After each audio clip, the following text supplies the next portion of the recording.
หลังจากที่เราได้เรียนรู้ประวัติศาสตร์ความเป็นมาของพิซซ่ากันแล้วนะคะคราวนี้เรามารู้เพิ่มเติมกันดีกว่าว่าส่วนผสมของพิซซ่าเนี่ยมีอะไรบ้าง Basic ingredients of pizza. Pizza has been made with 4 distinct ingredients: the crust, the sauce, cheese, and topping. Here are some examples of ingredients that are normally used in making pizza.Crust, the bottom of the pizza, which is shallow bread-like crust covered with toppings, is made from wheat flour, water, yeast, olive oil, salt, sugar, or honey. Sauce is traditionally made from tomatoes, salt, onion, olive oil, garlic,and black pepper and can be additionally seasoned with variety of spices and herbs such as basil, coriander, garlic, oregano, pepper, and rosemary. Cheese is traditionally the most common topping found on pizza. Throughout the history, many types of cheeses have been used in this meal.But most popular ones are mozzarella, ricotta, feta, parmesan, provolone, cheddar, and Monterey. Toppings that are placed over pizza are varied. The most common toppings are as follows: vegetables such as carrot, tomatoes, artichoke, mushroom, onion,olive, bean, chili pepper or jalapeno, bell pepper, spinach, corn, and pineapple. Seafood such as anchovy, lobster, shrimps, salmon, squid, tuna, and oysters. Meat such as bacon, ham,pork, pepperoni, sausage, duck, turkey, chicken, or beef. หลังจากที่เราได้รู้จักส่วนผสมต่างๆของพิซซ่ากันไปแล้วนะคะคราวนี้เรามาเรียนรู้ดีกว่าว่า verb หรือคำกริยาต่างๆที่ใช้ในการทำอาหารเนี่ยค่ะมี verb อะไรบ้างภาษาอังกฤษอีกคำหนึ่งที่เราใช้ก็คือ cooking terms นะคะมาเรียนรู้กันเลยค่ะ Cooking terms: bake,To cook by dry heat in the oven. Beat, to mix rapidly in order to make a mixture smooth and light by incorporating as much air as possible. Blend, to incorporate 2 or more ingredients thoroughly. Boil, to heat a liquid until bubbles break.Continually on the surface. Broil, to cook on a grill under strong direct heat. Chop, to cut solids into pieces with a sharp knife or other chopping device. Dice, to cut food in small cubes of uniform size and shape. Dust,To sprinkle food with dry ingredients. Fry, to cook in hot fat. Garnish, to decorate a dish to enhance its appearance. Grill, to cook on a grill over intense heat. Grind, to process solids by hand or mechanically to reduce them to tiny particles. Knead, to work and press dough with the palms of the hands or mechanically to develop the gluten in the flour. Marinate, to flavor and moisturize pieces of meat, poultry, seafood, or vegetable by soaking them with a liquid mixture of seasonings. Mince, to cut or chop food into extremely small pieces. Mix, to combine ingredients usually by stirring. Peel, to remove the peels from vegetables or fruits. Pinch, a pinch is the trifling amount you can hold between your thumb and forefinger. Reduce, to boil down to reduce the volume. Saute, to cook and brown food in a small amount of hot fat. Shred, to cut or tear in small, long, narrow pieces. Simmer, to cook slowly in liquid over low heat. Steam, to cook in steam in a pressure cooker, deep well cooker, double boiler, or a steamer made by fitting a rack in a kettle with a tight cover. Stir, to mix ingredients with a circular motion until well blended or of uniform consistency. Stir fry, to quickly cook small pieces of food over high heat, stirring constantly.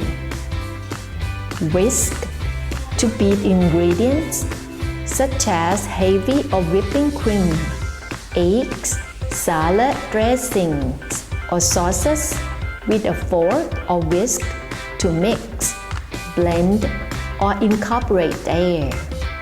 คำศัพท์ต่างๆที่เป็น cooking term เนี่ยนะคะทุกท่านอาจจะค้นหาได้จาก Google ง่ายมากเว็บไซต์ต่างๆมีเยอะแยะมากมายเพราะฉะนั้นคำที่เราจะพิมพ์เข้าไปหรือที่เขาเรียกว่า keyword นะคะก็อาจจะ type คำว่า cooking term หรือ cooking verb ต่างๆเหล่านี้จะมีอีกเยอะมากมายถึงแม้จะไม่ได้กล่าวถึงในที่นี้นะคะ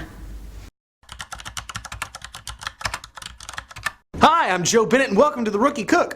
Well, you might notice behind me I'm in my cartoon kitchen, which is a little different. But anyways, trying to understand cooking terms can feel like learning another language. No habla cooking terms. But did you know that in the kitchen the verb blanch has nothing to do with dating lots of older single men like Rue McCallahan's character from The Golden Girls? Live and learn. Let's start blanching. If your cookbook ever calls for this, don't worry. It's actually pretty simple. Blanching is meant for vegetables and fruits. With a pot of boiling water, toss the veggies or fruits in for about 1 to 2 minutes. Then remove them and cover them in cold water to stop the cooking process. Basically, blanching loosens the skin of the item and brings out the freshness and color of the food.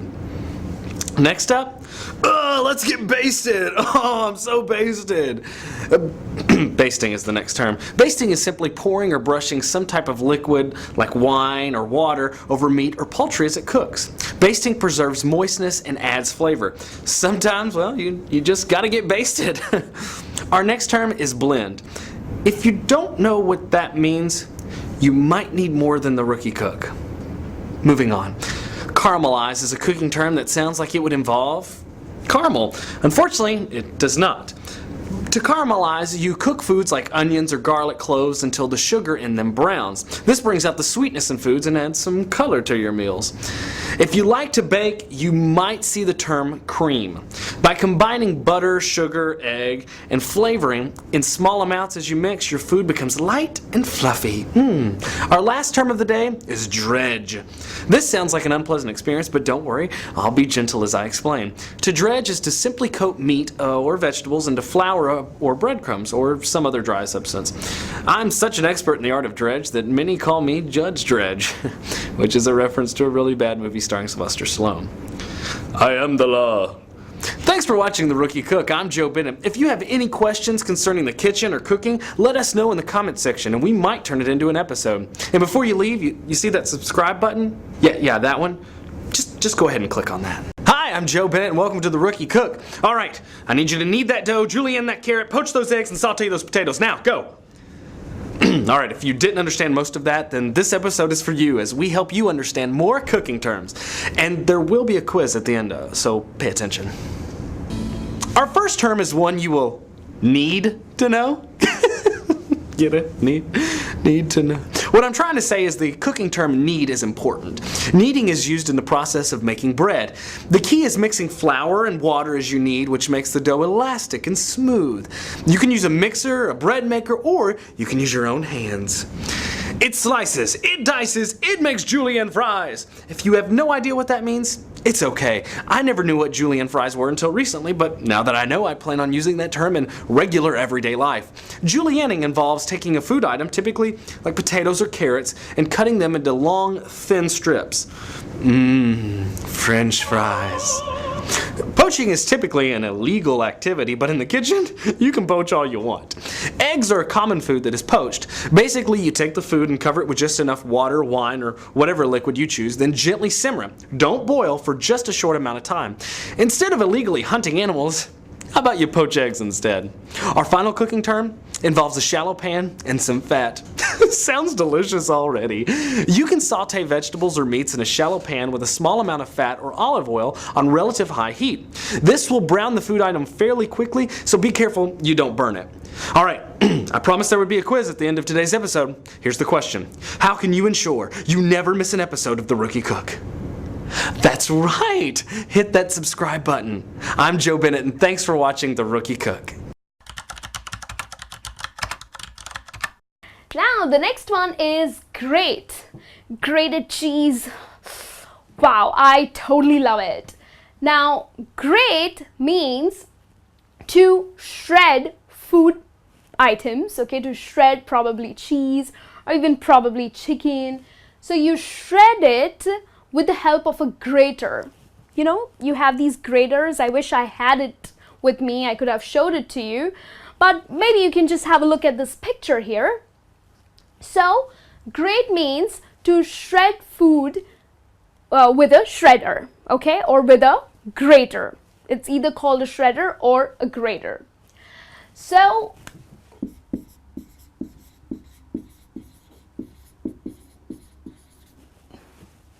that's the meaning. Now, the next one here is saute or stir fry. Now, saute or stir fry means you put your veggies or probably meat, okay, in a hot pan, okay, which is where you add a little oil also to it, and you saute the veggies or the meat quickly, okay, and that's on heat, of course, but you do that quickly. So that's called saute or to stir fry veggies. Extremely healthy. Probably you can saute or stir fry your veggies every night, and that should be your dinner. Trust me. Extremely healthy. So that's what saute or stir fry means when you mix it in your frying pan, okay, with little bitty of oil. Then we have knead. Now knead. So here you're pressing and stretching the dough, okay? So that is to knead. Now when you press and stretch your dough, the dough is used either for making pasta or it's also used for breads. So if you are making bread, you need to knead the dough, wherein you have to press the dough hard, okay, and stretch it. So that's kneading. Well, of course, now you know what are the right words to use. So I'll be back with a new lesson. Right now I'm starving and I'm gonna go cook some good meal for myself. Bye!